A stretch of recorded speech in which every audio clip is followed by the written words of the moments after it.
आदरणीय संघ, इस विषय पर चर्चा करने से पहले हमें इस बात पर विचार करना पड़ेगा कि बाबा साहेब ने क्या संकल्प लिया था। और मैंने जो विषय रखा है उस विषय में लिखा है कि बाबा साहेब ने संविधान लिखकर धर्म परिवर्तन करके अपना संकल्प पूरा किया। अब संकल्प क्या था? बाबा साहेब का संकल्प जिस तरह से मुझे जितना ज्ञान है कि भारत को बुद्ध में करने का था, तो ये संकल्प मुझे थोड़ा याद है, बाकी तो जी, बहुत बहुत साधुवाद आदरणीय गोपाल जी। बाबा साहेब का संकल्प जो है 23 सितंबर 1917 को था। उस समय बौद्धमय भारत का ऐसा कोई एजेंडा या योजना उनके दिमाग में नहीं थी। 1935 में उन्होंने जो है हिंदू धर्म को त्यागा था, हिंदू धर्म को त्यागने की घोषणा की थी। तो जो उन्होंने उस समय जो संकल्प लिया, वो जो उनके भीतर पीड़ा थी और जिस पीड़ा से पूरा का पूरा समाज त्रस्त था, उसी के बारे में उन्होंने संकल्प लिया था। और उनका संकल्प था कि मेरा समाज क्योंकि इस जाति व्यवस्था से पीड़ित है और बाबा साहेब 11 दिन तक बड़ोदरा में रहे और 11 दिन उन्होंने जो है जातिवाद का नंगा नाच वहां पर देखा। और वहां पर जो हिंदू आतताई थे, उन लोगों ने बिल्कुल भी उन्हें वहां पर रहने नहीं दिया। और जब पेड़ के नीचे बैठे थे तो उनकी आंखों से आंसू टपक रहे थे। आंसू ऐसे नहीं टपकते, आंसू आदमी को बहुत गहरी पीड़ा जब मन में समाती है, जब टपकते हैं। और उस समय जब उनके आंखों से आंसू टपक रहे थे, तब उन्होंने विचार किया कि मेरे समाज की क्या स्थिति है। और मैं विदेशों से पढ़कर आया हूँ और विदेशों से पढ़कर आने के बाद भी मुझे आज मेरे अपने देश में सम्मान नहीं मिल रहा है, तो मेरे लोगों का क्या हाल होगा, मेरे लोगों को क्या सम्मान मिल रहा होगा, किस तरह से वो जीवन जी रहे होंगे। इसलिए उन्होंने एक संकल्प लिया कि मैं अपने समाज को इस जाति व्यवस्था के दंश से मुक्त करूंगा। अगर मैं अपने समाज को इस जाति व्यवस्था के दंश से मुक्त नहीं कर सका, इसकी गिरफ्त से उसको मुक्त नहीं करा सका, तो मैं अपने आप को जो है गोली मार लूंगा। इस तरह का जो संकल्प है, मैंने शायद सुना है या पढ़ा है। अब मुझे नहीं मालूम कि वास्तव में क्या शब्द थे क्या नहीं थे, क्योंकि आज हम 2024 में बात कर रहे हैं। तो जो कुछ भी है तो किताबों के माध्यम से या कुछ लोग जो उस समय रहे होंगे उनके माध्यम से ही हम सुन सकते हैं। लेकिन हमें इस बात पर भी अधिक ज्यादा चर्चा करने की जरूरत नहीं है, इन्हीं शब्दों को ले लेते हैं जो हमने अभी बोले हैं। तो बाबा साहेब ने संकल्प लिया था कि मैं इस जाति व्यवस्था को समाप्त करूंगा, ये मेरा संकल्प है, इससे मुक्त कराऊंगा अपने समाज को। तो अगला प्रश्न ये उठता है कि क्या बाबा साहेब ने अपने संकल्प को पूरा किया? क्या समाज को जाति व्यवस्था से मुक्त कर दिया? कृपया हैंड रेज करें जो इस सवाल का जवाब देना चाहते हो। क्या बाबा साहेब ने अपना संकल्प पूरा किया था? आदरणीय आचार्य अशोक जी बताएं। बाबा साहब ने अपना संकल्प जो है संविधान समाज को दे करके अपना पूरा किया। जी, ये जो संकल्प था उसको दो तरह से पूरा किया है और यही हमने अपने विषय में लिखा भी है, साफ साफ लिखा है कि बाबा साहेब ने संविधान लिखकर और धर्म परिवर्तन करके अपना संकल्प पूरा किया। संविधान में आपको जो है समानता का अधिकार दे दिया, अनटचेबिलिटी के खिलाफ जो है सरकार को कानून बनाने का निर्देश दे दिया, मूल अधिकारों में से शामिल कर दिया। और इस तरह से बाबा साहेब ने अपना संकल्प पूरा किया। बाबा साहेब ने उसमें कोई कसर नहीं छोड़ी। बाबा की तरफ से 1% भी गुंजाइश नहीं है कि कोई आपके खिलाफ जातिवाद कर सके। और जो रही के सही कसर थी, जो मानसिक गुलामी की जो बात थी, उसको उन्होंने धर्म परिवर्तन करके पूरा किया। इस तरह से जब धर्म परिवर्तन करते हैं तो जो संविधान के बाद भी थोड़ी बहुत जो गुंजाइश रह गई थी, उसको पूरी तरह से समाप्त कर दिया और अपना संकल्प पूरा किया। ये उनका संकल्प था। और उन्होंने जो है इस तरह से अपना संकल्प तो पूरा कर दिया। क्या इस पे किसी को संदेह है? यदि किसी भी साथी को कोई संदेह हो तो हैंड रेज करें। अब दूसरी बात आती है, क्या वर्तमान समय में बहुजन समाज बाबा साहेब के द्वारा पूरा किया गए संकल्प के साथ न्याय कर रहा है? जो बाबा साहेब ने अपना संकल्प पूरा किया, क्या उसके साथ में न्याय कर रहा है? जी आदरणीय आचार्य सुख जी बताएं। आज बहुजन समाज संकल्प के द्वारा जो है भगवान को दिया, उस पर पूरा नहीं कर रहा है, प्रारूप रहा है पढ़ने। जी, तो जैसे कि हमने प्रश्न रखा था कि क्या जिस समस्या के लिए बाबा साहेब ने संकल्प लिया था वो समस्या खत्म हो गई है? बाबा साहेब का संकल्प तो पूरा हो गया है, लेकिन जिस बात के लिए संकल्प लिया था वो समस्या अभी भी बनी हुई है। तो अभी भी क्यों बनी हुई है? अभी भी इसलिए बनी हुई है क्योंकि बाबा साहेब के द्वारा पूरा किए गए संकल्प के साथ वर्तमान समय में बहुजन समाज न्याय नहीं कर रहा है। ये समस्या है। तो हमारे सामने जो सबसे बड़ी समस्या, मुख्य समस्या है कि बहुजन समाज जो है उस संकल्प के साथ में न्याय नहीं कर रहा है। तो एक तो संविधान और दूसरा धर्म परिवर्तन, दो बातें। तो संविधान में जब हक अधिकार की बात आती है, आरक्षण की बात आती है, तो बहुजन समाज आपको रोडों पर दिखाई देता है। लेकिन जब धर्म परिवर्तन की बात आती है तो वो जो है अपनी आंख, अपने कान और यहाँ तक कि नाक भी बंद कर लेता है ताकि सूंघ भी ना पाए कहीं से धमकी स्मेल के लिए। तो इस प्रकार से जो है, जो आज हमारे आंदोलन चल रहे हैं, लगातार इस विषय पर जो है कई बार मैंने अपनी बात रखी है कि जो हमारे आंदोलन चल रहे हैं और जो लोग आंदोलन चला रहे हैं उनका लक्ष्य क्या है? क्या उनका लक्ष्य है बाबा साहिब के संकल्प के साथ में न्याय करना है? अभी हमने एक आंदोलन देखा जिसमें दो लोगों का आपने देखा होगा। दिल्ली यूनिवर्सिटी का आपने आंदोलन सुना होगा, जो प्रोफेसर ऋतु के द्वारा वहां पर किया गया, और उसमें महमूद प्राचार्य साहब जो है वो बढ़ चढ़कर उनका सहयोग कर रहे थे। और दोनों ही जो है बौद्ध नहीं है। प्रोफेसर ऋतु को आपने लगातार बहुजन मीडिया में मैं सीखनी हूँ ये कहते हुए सुना होगा। महमूद प्राचार्य साहब को आप जानते ही हैं कि मुस्लिम समाज से हैं, और दोनों ही कहते हैं कि मैं अम्बेडकरवादी हूँ। हर एक आदमी जो भी बहुजन समाज के किसी भी आंदोलन के मंच पर आता है तो यही कहता है कि मैं अम्बेडकरवादी हूँ। तो अब ये अम्बेडकरवाद है क्या? अब अम्बेडकरवाद जो है दुश्मन के द्वारा दिया गया शब्द है।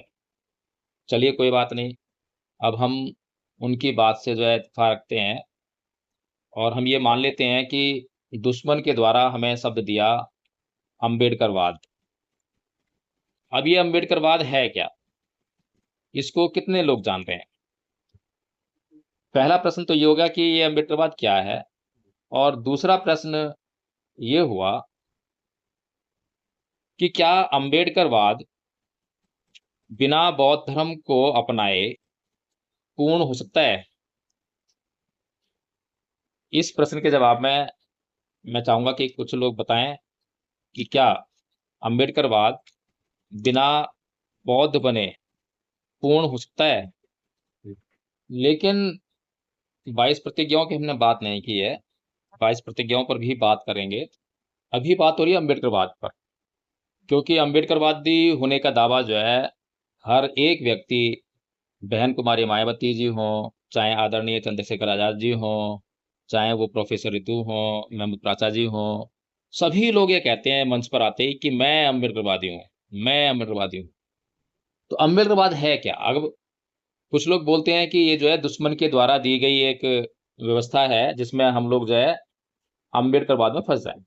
और हमने जो अपने संघ की शुरुआत की है उसमें हमने क्या कहा कि बाबा साहेब ने कहा है कि भारत का जो इतिहास है वो ब्राह्मण संस्कृति और बौद्ध संस्कृति के बीच संघर्ष का इतिहास है। तो वहां पर क्या है, ब्राह्मणवाद वर्सेस बौद्ध संस्कृति है। और यहाँ पर क्या हो गया है, अभी जो है अम्बेडकरवाद बनाम मनुवाद।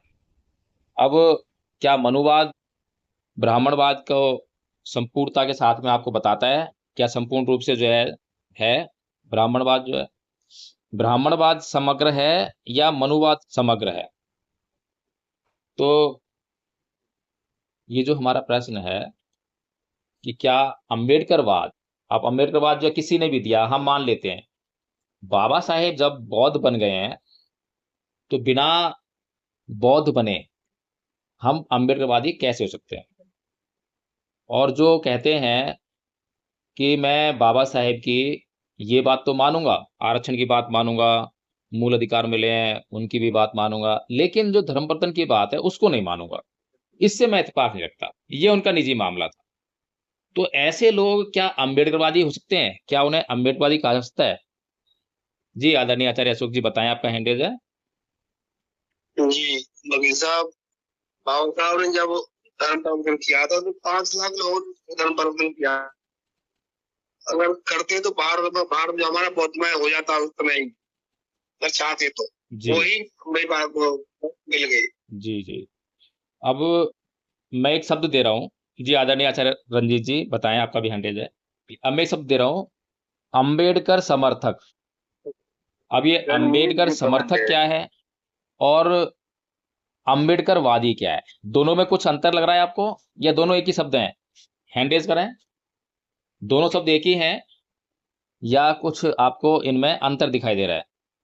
कि मुझे लगता है कि दोनों दोनों ही चीज एक जैसे ही है, उनका पर्यायवाची है। अच्छा अच्छा। जी बहुत बहुत साधुवाद। जो बाबा साहब को मानते हैं वो तो अम्बेडकर समर्थक है, लेकिन जो बाबा साहब के विचारों को मानते हैं वही सच्चे अम्बेडकरवाद। तो हमने देखा होगा कि जब सरकार बनती है तो कुछ पार्टियां या निर्दलीय जो लोग जीत कर आते हैं वे लोग भी सरकार को समर्थन करते हैं। अब वो समर्थन कैसा होता है?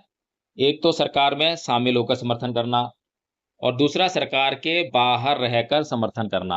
अब ये सरकार के बाहर रहकर समर्थन जो होता है वो किस प्रकार का होता है?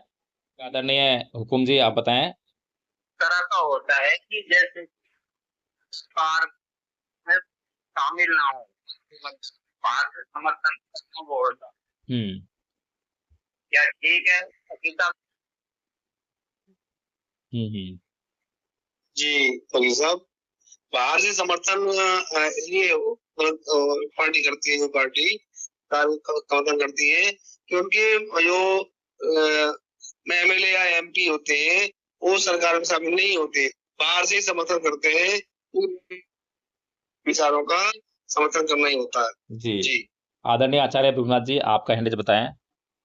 आदरणीय जी, बाहर से जो समर्थन देने वाला पार्टी होता है वो जो सरकार बनाया हुआ है उसके एजेंडों को मानने को मजबूर नहीं होता और उसके साथ मिलकर के बनाएगा तो उसके एजेंडे को मानना पड़ेगा। जी जी जी बिल्कुल, बहुत सही आपने कहा है।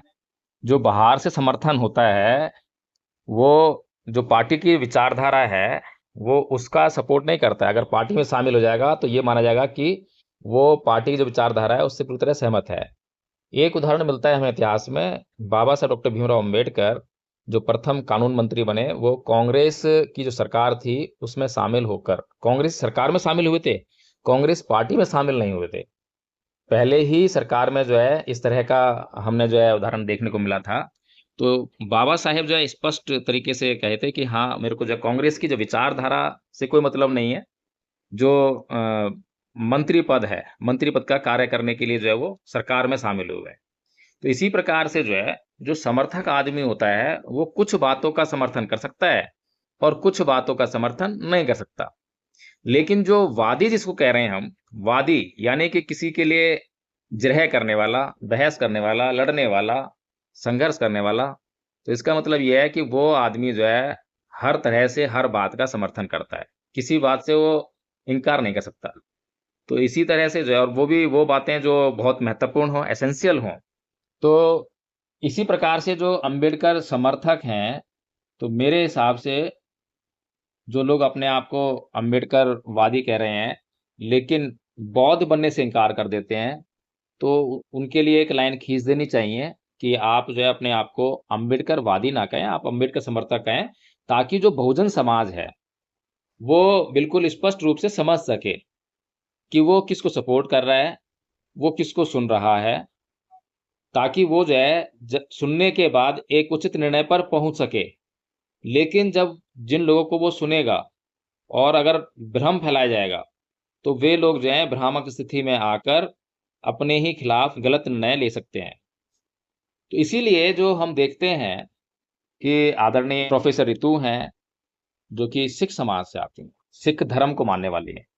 हालांकि समाज तो इनका एससी है, लेकिन सिख धर्म को मानने वाली हैं।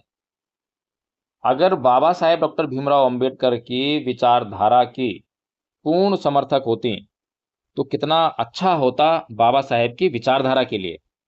बाबा साहेब की विचारधारा है, बाबा साहेब का लक्ष्य है कि भारत को बौद्धमय करना है। 14 अक्टूबर सन 1956 को जब धर्म परिवर्तन करते हैं तो कहते हैं कि मुझे अगर 5 साल और मिल गए तो मैं भारत को बौद्धमय कर दूं। ये उनकी अंतिम इच्छा है। तो इस इच्छा को समझे बगैर और जो इस इच्छा को जान भी जाए, और ऐसा कौन सा प्रोफेसर होगा देश में जो बाबा साहेब की बात करता हो और वो ये कह सके कि मुझे बाबा साहेब के धर्म परिवर्तन के बारे में नहीं मालूम है। सबको मालूम है, लेकिन उसकी बात नहीं करना चाहता, क्योंकि जैसे ही उसकी बात करेगा तो उसके ऊपर भी जिम्मेदारी आ पड़ेगी कि अगर वो अपने आप को अम्बेडकरवादी कह रहा है, अम्बेडकर समर्थक कह रहा है, या विचारधारा को मानने वाला कह रहा है, तो उसको भी भारत को बौद्धमय करने का काम पूरा करना पड़ेगा। अब प्रोफेसर रितु अगर अम्बेडकरवादी हैं तो उन्हें जो है निश्चित तौर पर एक काम करना चाहिए।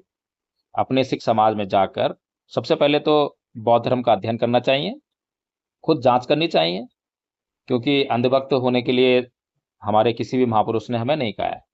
भगवान बुद्ध ने साफ साफ कहा है कि मेरी शरण में आने मात्र से आपका कोई भी भला होने वाला नहीं है। जब तक आप मेरी शरण में आने से पूर्व अपने सभी प्रश्नों को, अपने सभी संदेहों को ना मिटा लो, अच्छी तरह जांच ना कर लो मार्ग की, तब तक मेरे शरण में अगर आ भी गए तो कोई लाभ होने वाला नहीं, क्योंकि शरण में आने के बाद मेरी बात तुम समझ नहीं पाओगे, समझ में आगे तो आचरण नहीं कर पाओगे, कल्याण कैसे होगा? कल्याण तो मार्ग पर चलने से होगा। इसीलिए प्रोफेसर रितु हुई और आदरणीय प्राचार्य साहब हुए, या तमाम जितने भी ये बहुजन नेता हैं, इनको बौद्ध धर्म की जानकारी भी लेनी चाहिए और तय करना चाहिए कि क्या वास्तव में जो बाबा साहेब ने जो कदम उठाया था वो सही कदम उठाया था, कहीं गलती तो नहीं थी उसमें। और जब इस बात की जांच हो जाए तो इनको भी अपने समाज में जाकर काम करना चाहिए। अभी मैं अगर मुस्लिम समाज में जाऊं और बोलूं कि भाई आप लोग जो हैं पूर्व में इतिहास में हम उठाकर देखें तो आप भी भारत के ही मूल निवासी हैं, आप कोई बाहर से तो आए नहीं है, और इस्लाम तो मात्र जो है 7वीं शताब्दी में अस्तित्व में आया है, 7वीं शताब्दी के बाद। और भगवान बुद्ध का जो धम्म है वो 2500 साल पहले का है। तो इसका मतलब ये है कि आप लोग जो है मुसलमान होने से पहले कुछ और थे। तो इस तरह की जो बातें हैं, इस तरह का जो विचार है, अब मुस्लिम समाज में कौन करेगा? राजा साहब मुस्लिम समाज से आते हैं तो उनको करना चाहिए, प्रोफेसर रितु आती हैं तो उनको सिख समाज में करना चाहिए। और जो समाज हमारा कोई सिख समाज में बटा हुआ है, कोई रविदासी समाज में, कोई कबीर पंथ में, नाना प्रकार के पंथों में जो बटा हुआ है, उनको इकट्ठा करके एक जगह लेकर आना, ये जो है भारत को बौद्धमय करने का एक उसकी एक प्रक्रिया है। क्या इस बात से किसी को कोई आपत्ति है? तो अम्बेडकर वादी है, बिल्कुल तो ऐसा नहीं लगा। मैंने बहुत दूर उनकी देखा, मैंने कांटेक्ट भी किया उनके साथ, उनके साथ फोन पर कांटेक्ट किया मैंने। एक पाशा जी थी उनके साथ में, उनके साथ कांटेक्ट किया मैंने। मैं बोला भाई ये यानी बौद्धों को मानने वाले हैं, लेकिन वो बौद्धों को मानने में खाली बाबा साहब को झंडा लेके ये करते उनका संपत्ति है, ये बोलना बाकी के लिए। धन्यवाद। क्योंकि बाबा साहेब के बिना किसी भी राजनीति की दाल गलने वाली नहीं है, इसलिए उनका झंडा उठाना बहुत जरूरी है, नाम लेना जरूरी है। जी आदरणीय गोपाल जी, आपका हैंड है, बताएं। जी, जैसे कि बहुत अच्छी बात बता रहे हैं, सिख समाज है, ब्राह्मण समाज है, बौद्ध समाज है, कबीरपंथी जो भी है, बाबा साहिब ने संविधान जो लिखा बहुत अच्छे तौर तरीके से लिखा है। इसको मानते हैं आपकी नहीं? ठीक, अगर मानते हैं तो बाबा साहिब ने धर्म निरपेक्ष क्यों रखा फिर इस चीज को? जी, तो बाबा साहेब ने मुझे संविधान पहले लिखा था या धर्म परिवर्तन पहले किया था? आदरणीय जी, संविधान मुझे लग रहा है पहले लिखा है और धर्म परिवर्तन बाद में किया। आप जानकारी क्या कहना चाह रहे हैं कि बाबा साहेब को खुद नहीं मालूम था कि बाबा साहेब ने उसमें धर्मनिरपेक्षता के विवरण दिया है, प्रावधान किए हैं? आप ये कहना चाह रहे हैं? बाबा साहेब ने आदरणीय जी धर्म निरपेक्ष क्यों किया? तो भाई जिसकी जहाँ आस्था है आप ठीक रहिए, कोई बात नहीं, तो कोई बाबा दिक्कत साहेब नहीं। ये क्यों कह रहे हैं मगर कि अगर मैं 5 साल और जिंदा रहा तो मैं भारत को बौद्ध में कर दूंगा? तो मुझे लगता है बाबा साहेब को ही नहीं मालूम कि उन्होंने संविधान में क्या लिखा है। आदरणीय जी, ऐसे आप पहल बहुत अच्छी कर रहे हैं, हम लोग कर रहे हैं, धीरे धीरे करेंगे। जब तक ऐसा ही बच्चे समझ नहीं आगे नहीं हो पाएगा, क्योंकि अगर एकदम हम डायरेक्ट हेट करेंगे तो बंदा एकदम नाराज हो जाएगा, वो समझेगा नहीं इस बात को। बाबा साहेब ने कभी परवाह की कि आपके लिए जो है काम धीरे धीरे करना है या इकट्ठा करना है? जब हिंदू कोड बिल लिख रहे हैं तब उनकी जान जोखिम में थी, जब धर्म परिवर्तन कर रहे हैं जब उनकी जान जोखिम में थी, जब पूना पैक्ट कर रहे हैं जब उनकी जान जोखिम में थी। उन्होंने तो कभी परवाह नहीं की इस बात की कि मैं धीरे धीरे करूंगा। उनको मालूम है कि मेरे पास जीवन बहुत छोटा है, इसी जीवन में मुझे जो अपने समाज के लिए करना है वो करके जाना है। और हम सोचते हैं कि धीरे धीरे होगा। ये धीरे धीरे करने के चक्कर में वो काम कभी शुरू ही नहीं हो पाता। करना तो छोड़िए, आप जो है वो काम कभी शुरू ही नहीं हो पाता। अगर आपको मालूम पड़ जाए कि आपकी कटोरी में जो सब्जी है उसमें जहर है, आप एकदम से खाने से इनकार कर देते हैं। आप ये नहीं कहते कि मैं धीरे धीरे खाना छोड़ूंगा, आज खा लेता हूं। कभी कहते हो क्या उसको? जब आपको मालूम पड़ जाए कि ये बात मेरे लिए सही नहीं है, समाज के लिए सही नहीं है, और समझदार भी हैं आप, जो है तर्कवादी हैं, तो एकदम से छोड़ते हैं। जो लोग मूर्ख होते हैं, जो तर्कवादी नहीं है, जो समझदार नहीं है, वही समय लगाते हैं। जिसको समझ में आ जाए उसके बाद फिर कैसे? मेरे सामने कोई मेरे से बात करे और बोले हाँ बात तो ठीक कह रहे हो, हाँ बात तो ठीक है, अरे बात ठीक कह रहा हूं तो अमल करो जब तो ठीक होगी बात। मैं बात तो ठीक कह रहा हूं, उसका मतलब क्या है? आदरणीय जी, जैसे कबीरपंथी है और सिख समाज है, जो आप समाज की बात करें, बुद्धिज्म में हमने जहाँ जहाँ जितने मठों में हम लोग भी घूमे, देखा कि वहां भी वही धागा पहनाया जाता है। जैसे धागा पहनाया जाता है वही भी वही सिस्टम होता है, जन्मदिन पे भी और मरण पे भी। आदरणीय गोपाल जी, आदरणीय गोपाल जी, वही system- आदरणीय गोपाल जी, हम जो है तिब्बत के बुद्धिज्म की बात नहीं कर रहे हैं, हम जो है चाइना के बुद्धिज्म की बात नहीं कर रहे हैं, हम किसी बुद्धिज्म की बात नहीं कर रहे हैं। हम बाबा साहेब के द्वारा 22 प्रतिज्ञाओं के साथ में जो बौद्ध धर्म आपको दिया गया है, बुद्ध और उनका धम्म किताब लिखने का जो उनका उद्देश्य था, उसके साथ में धम्मपद संघ उसी आशय से काम कर रहा है। बिल्कुल विशुद्ध रूप से धम्म को ग्रहण करना है। धागा बांधने से लाभ होता है तो धागा बांधा जाएगा, धागा बांधने से लाभ नहीं होता है तो बिल्कुल नहीं बांधा जाएगा। और इस बात के लिए संघ में कोई एक आदमी निर्णय नहीं करता है, पूरा संघ बैठकर निर्णय करता है, और उस निर्णय को भी आगे भविष्य के लिए खुला छोड़ दिया जाता है कि हो सकता है कि भविष्य में और तर्क मिल जाए और सहूलियत हो जाए या कोई बात हो जाए जिससे कि उस बात में परिवर्तन करना पड़ जाए। तो संघ जो है बहुत सोच समझ के काम कर रहा है, इसीलिए सारे आचार्य जो हैं संघ के प्रति समर्पित हैं, किसी एक व्यक्ति के प्रति समर्पित नहीं है। कोई एक व्यक्ति अपने विचार रख सकता है, अपनी बात कह सकता है, लेकिन संघ उसकी बात को मान ले, स्वीकार कर ले, जरूरी नहीं है। इनकार कर दे ये जरूरी नहीं है। संघ जो भी निर्णय लेगा, संघ के सभी सदस्य आचार्य जो है उसका पालन करेंगे, यही संघ का नियम है। कुछ और कहना है आपको? बहुत बहुत साधुवाद जी, बहुत साधुवाद आपका भी, आपने बहुत अच्छा प्रश्न रखा। तो हम ये कह रहे थे कि जो हमारा मूल प्रश्न है कि आज जो भोजन समाज है, भोजन समाज हम शब्द जो इस्तेमाल करते हैं वो अपने आप में कुछ भी नहीं है। भोजन समाज या किसी भी समाज को दिशा देने का काम उसका बुद्धिजीवी वर्ग करता है। और अगर किसी समाज का बुद्धिजीवी वर्ग ही भटकाव में हो तो फिर उस समाज की स्थिति की आप कल्पना कर सकते हैं। बाबा साहेब डॉक्टर भीमराव अंबेडकर ये तो कहते हैं कि capture the power of parliament, it is the solution of your all the problems, कि ये मास्टर की है। और यही बातें कहते हुए आपको ये जो राजनीति के जो खिलाड़ी हैं केवल यही बात आपको बताएंगे कि बाबा साहेब ने कहा है कि पार्लियामेंट में कब्जा करना है, यही आपकी मास्टर की है, यही बातें आपको समझाएंगे। लेकिन बाबा साहेब ने इस मास्टर की को हासिल करने के लिए क्या कहा है, इस पर कोई विचार नहीं करेगा। इस पर केवल मान्यवर साहब कांसीराम जी ने विचार किया, बड़ी सटीकता के साथ में। अब बाबा साहेब कहते हैं कि जिस राजनीतिक आंदोलन की आधारशिला, उसकी गैर राजनीतिक जड़ें मजबूत नहीं है, तो वो टिकाऊ नहीं है और उसको हासिल करना भी मुश्किल है। तो गैर राजनीतिक आंदोलन कौन से हैं? वो है हमारे सामाजिक और धार्मिक आंदोलन। ये बहुत महत्वपूर्ण है।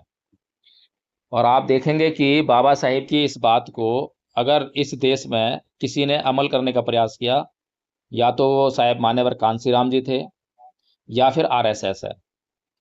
आरएसएस 1925 में बनी। बाबा साहेब ने कहा कि भाई इस देश में सांस्कृतिक संघर्ष है। एक तरफ जो है ब्राह्मण संस्कृति है और दूसरी तरफ जो है बौद्ध संस्कृति है। इसके बीच में संघर्ष है, और जो इस सांस्कृतिक संघर्ष में विजेता होगा उसके हाथ में सारे साधन और संसाधन होंगे, सारी सत्ता वगैरह सब उसमें होगा। अब इस संघर्ष में बहुजन समाज कभी भी लिप्त नहीं होता, कभी भी नहीं आता। आने की तो बात दूर की है, इसकी जानकारी तक नहीं है। अब जानकारी कौन देगा? जानकारी तो ये बुद्धिजीवी वर्ग देगा। अब बुद्धिजीवी वर्ग को खुद इस बात की जानकारी नहीं है, या वो इस बात को कहना नहीं चाहता, क्योंकि जो हमारा आज जो बुद्धिजीवी वर्ग दिखाई दे रहा है, उसका जो उद्देश्य है वो एमएलए एमपी बनना है, खुद को एमएलए एमपी बनाना, समाज को एमएलए एमपी बनाना नहीं है। तो इसीलिए अगर उसका उद्देश्य बाबा साहेब डॉक्टर भीमराव अंबेडकर के सपने को पूरा करना होता या उनकी बात को मानना होता, और अगर हम बात करें बाबा साहेब डॉक्टर भीमराव अंबेडकर के सपने की, तो उनके सपने का बाबा साहेब के लिए क्या अर्थ है? आज उनके लिए तो कोई लाभ नहीं है। अगर उनका सपना भी है कोई, तो उसका लाभ भी हमें ही मिलने वाला है। यानी कि हम बाबा साहेब की बातों को अपने फायदे के लिए भी नहीं मान पा रहे हैं। इसलिए ये जो बात बाबा साहेब ने कही कि गैर राजनीतिक जड़ें, उन पर काम करना पड़ेगा। तो आप देखेंगे आरएसएस ने जब काम शुरू किया तो उसने संघ बनाया अपना, और उसका जो काम था वो क्या था? हिंदुत्व को इस देश में प्रसारित करना, हिंदू संस्कृति को लोगों के दिमाग में ठूस ठूस के भरना।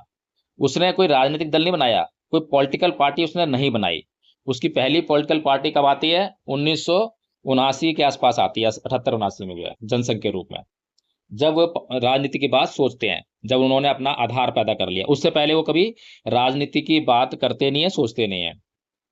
और बहुजन समाज जो है कभी भी अपना आधार पैदा नहीं करता और पहले ही पॉलिटिकल पार्टी की सोचता है। अब मान्यवर साहेब कांसीराम जी जो हैं एक महापुरुष थे, एक ऐसा महापुरुष जैसे कि बाबा साहेब थे। ऐसे महापुरुष जो हैं हमारे पास समय समय पर होते आए हैं, और इन महापुरुषों ने अपना सब कुछ समाज के ऊपर न्यौछावर कर दिया, जिसके कारण समाज जो है कुछ आगे बढ़ा, कुछ उसे सुख सुविधाएं मिल गई। अब समाज को जैसी सुख सुविधा मिलती है, आराम मिलता है, तो वैसे ही वो उन सुख सुविधाओं को भोगने में लग जाता है।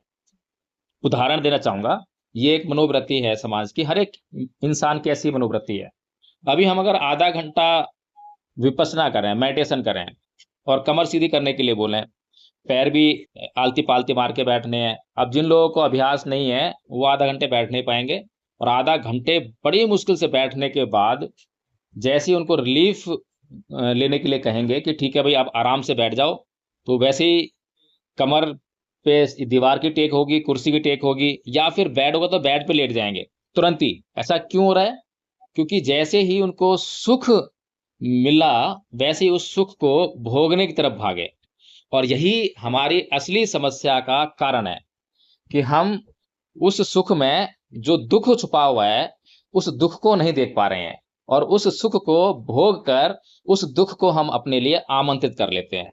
इसीलिए ये जो बाबा साहब डॉक्टर भीमराव अंबेडकर जो बात कह रहे हैं, बड़ी महत्वपूर्ण बात है और बहुत गहरी बातें हैं।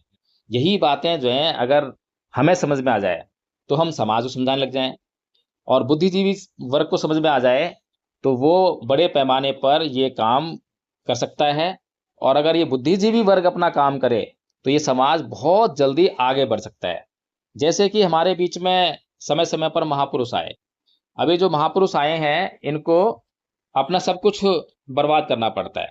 अब साहेब मान्यवर कांसीराम जी का जीवन देखें तो उनके निजी जीवन का कोई मतलब ही नहीं है उनके लिए। बाबा साहेब का निजी जीवन कोई मतलब नहीं है, सब कुछ त्याग करना पड़ा, बलिदान हो गया सब कुछ जो है। लेकिन समाज कभी ये नहीं सोचता कि जब हमें इन महापुरुषों के कारण कुछ सुविधाएं मिल रही हैं, तो उन सुविधाओं के जरिए अब महापुरुष जो आ रहे हैं वो सब कुछ बलिदान कर रहे हैं, अब हमें बलिदान करने की जरूरत नहीं है, हमें थोड़ा सा त्याग करने की जरूरत है। जहां वो 24 घंटा लगा रहे हैं समाज के लिए, वहां हम अपना केवल 1 घंटा समाज में लगाएं, ज्यादा ना लगाएं। अगर 100 लोग 1 घंटा लगाते हैं तो 100 घंटे का टाइम इकट्ठा हो गया। 100 लोग जो हैं अगर एक एक आदमी को समझा रहे हैं तो 100 लोगों को समझा दिया। तो इस तरह से हम जो है कुछ 100 लोग मिलकर या कुछ हजार लोग मिलकर एक कांसीराम, एक अंबेडकर किसी भी समय पैदा कर सकते हैं। ये वाली जो सोच है, ये सोच है सिस्टम की, व्यवस्था की। लेकिन जब समाज में कोई सिस्टम नहीं होता, कोई व्यवस्था नहीं होती, तो समाज जो है अपने आप जैसा उसको समझ में आता है वैसा वो अनुसरण करने लगता है। और यही हाल जो है अभी हमारे समाज का है। कई बार मैंने ये समझाने का और समझने का प्रयास किया है कि अभी जो हमारा जो बुद्धिजीवी वर्ग है, अगर वो एक सिस्टम को बना ले, और ये जो हम संघ आज जिसमें हम जो है ये काम कर रहे हैं, आदरणीय संघ नायक जी, अगर आज समय का अधिक अतिक्रमण हो रहा हो तो हम इस बात को कल के लिए रख लें। जी आदरणीय आचार्य भृगुनाथ जी, आप बताएं। आपने कहा कि अम्बेडकर हम पैदा कर सकते, जी जी जी। तो कैसे पैदा कर सकते, मैं सुन नहीं पाया। अच्छा अच्छा। जी, अंबेडकर है क्या और कांसीराम जी क्या है हमारे लिए? अगर हम अंबेडकर की बात करें तो हमारे लिए एक साधन है जो हमारे लिए अपना पूरा जीवन सब कुछ बलिदान करके और हमारे लिए कुछ सुविधाएं उत्पन्न कर रहा है। संविधान लिख रहा है, धर्म परिवर्तन कर रहा है, धर्म परिवर्तन करवा रहा है, धम्म का अध्ययन कर रहा है। अब ये काम अकेला आदमी कर रहा है। मान्यवर साहब कांसीराम जी समाज को कैडर कर रहे हैं, राजनीतिक पार्टी बना रहे हैं, लोगों को इकट्ठा कर रहे हैं, लोगों को जुनून भर रहे हैं, लोगों को समझा रहे हैं। ये काम एक आदमी कर रहा है।